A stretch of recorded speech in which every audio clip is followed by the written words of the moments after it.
Mustafa Zmouri ou Estabanico, le premier Africain connu à explorer l'Amérique.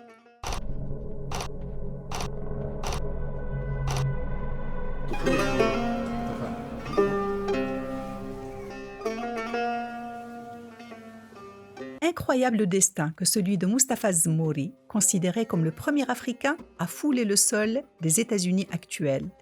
Là, il s'illustre comme explorateur des régions situées dans les actuelles Floride, Alabama, Mississippi, Louisiane, Texas, Nouveau-Mexique, Arizona, sans oublier le nord du Mexique. C'est vers 1503 que Mustafa Zmouri a vu le jour dans la cité atlantique d'Azmour. Cette ville, dont le vizir et poète grenadin Ibn al-Khatib disait en hommage après son passage dans la région au milieu du XIVe siècle, c'est la fiancée du printemps et de l'automne, en décrivant ses phares et ses créneaux, tels des astres brillants qui observent la vallée. En 1513, le duc Jacques de Bragance, neveu du roi de Portugal Dom Manuel, dirige une grande armée composée de 500 caravelles, de 2000 cavaliers et de 13 000 fantassins pour occuper celle que les Portugais appelaient par altération de son nom autochtone, Azamor. Azmour n'est évacué qu'en 1541, alors que les Portugais avaient gardé sur la côte méridionale marocaine Mazagan, ex-Brija, future El Jadida. Nous ne savons pas dans quel contexte précis Mustafa Zmouri a fini comme esclave. Il est embarqué en captivité d'abord au Portugal, où le marché de Lisbonne était connu pour la vente d'esclaves, puis en Espagne. Le contexte, rappelons-le, est celui de l'occupation sous le signe de la croisade et de la traite des esclaves.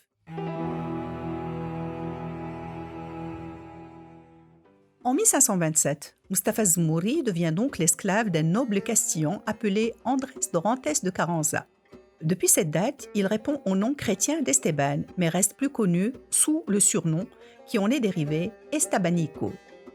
La même année, exactement le 17 juin 1527, il embarque avec son maître depuis Sanlúcar de Barrameda à l'embouchure du Guadalquivir en direction du Nouveau Monde, à la conquête de la Floride.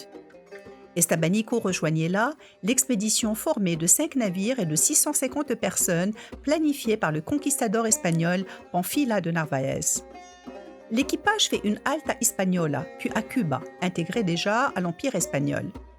Ensuite, il se retrouve en 1528, contrairement à toutes les prévisions, à la suite d'un ouragan et après avoir perdu beaucoup d'hommes, au nord de la baie de la Tampa, sur la côte occidentale de la Floride encore inexplorée, territoire des tribus amérindiennes Appalaches.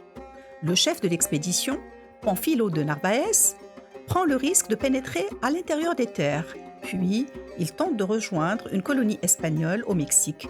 Pour cela, il fait construire 5 chaloupes de fortune.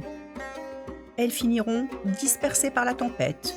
Très peu d'hommes parviennent à échouer sur l'île de Galveston, dans le golfe du Mexique, au sud de l'actuel Texas. Rien n'a été épargné à cette désastreuse expédition. Les noyades, la faim, les maladies, les attaques des Amérindiens. Au final, des 650 hommes du départ, il ne restait plus que 4 survivants. Ce sont Alonso del Castillo Maldonado, un explorateur issu de la noblesse espagnole, Álvar Núñez Cabeza de Vaca, trésorier de l'expédition, qui a écrit plus tard un récit de voyage connu aujourd'hui sous le nom de Naufrage. Le troisième homme est le capitaine espagnol Andrés Dorantes de Carranza, sans oublier son esclave malgré lui, Estabanico. Les rescapés parviennent à rejoindre le sol ferme en 1528. Ils sont considérés comme les premiers Européens à fouler le sol du Texas avec notre Mustafa Zmouri. Ils ne tardent pas à être capturés par les Amérindiens de l'ouest de la Louisiane et de l'est du Texas, au service desquels ils effectuent des petits travaux. En 1534, enfin, Estabanico et ses compagnons parviennent à s'échapper. Commence alors un long voyage de près de 2 ans. Les 4 hommes traversent par voie de terre le sud du continent en direction de l'ouest jusqu'à la côte pacifique. Pendant ce voyage, Estabanico se fait remarquer par ses connaissances des plantes médicinales et se retrouve adulé par les Amérindiens rencontrés en tant qu'homme médecine couvert de dons.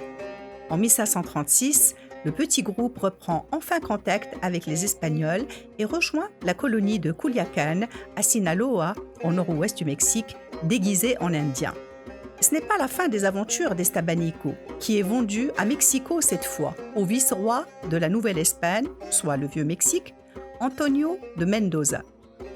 Comme Estebanico s'était fait remarquer par ses capacités en communication et par ses expériences en matière de survie, il est envoyé en 1539 par le vice-roi Mendoza pour une autre exploration, autrement plus dangereuse.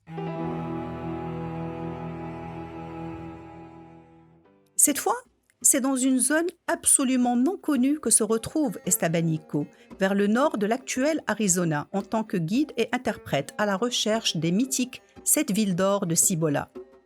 Un de ses fameux compagnons est l'explorateur franciscain Marcos de Niza, en plus d'un autre frère appelé Honorato.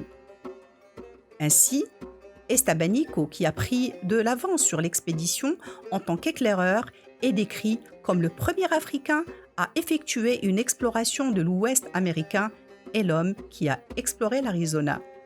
Mais une année après cette expédition, Estebanico perdait la vie, tué par les Indiens Unis, qui le surnomment le Mexicain noir.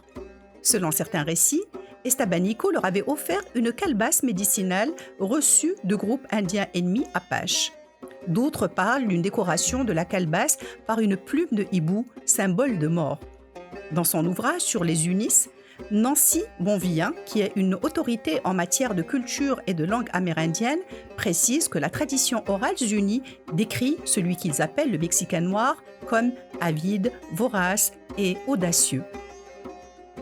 Estebanico aurait gravement offensé la tribu et a été exécuté sans pour autant préciser la nature de cette infraction. Mais certains ont émis l'hypothèse qu'il avait été assassiné, étant considéré comme espion. Pour d'autres, enfin, Estebanico a tout simplement profité de l'occasion pour s'enfuir et échapper à sa vie de servitude. Quoi qu'il en soit, depuis cette date, on perd définitivement ses traces. Ainsi s'achève le destin extraordinaire d'un homme né libre, devenu esclave, imposé tout à la fois comme explorateur et conquistador, polyglotte, interprète et même chaman guérisseur.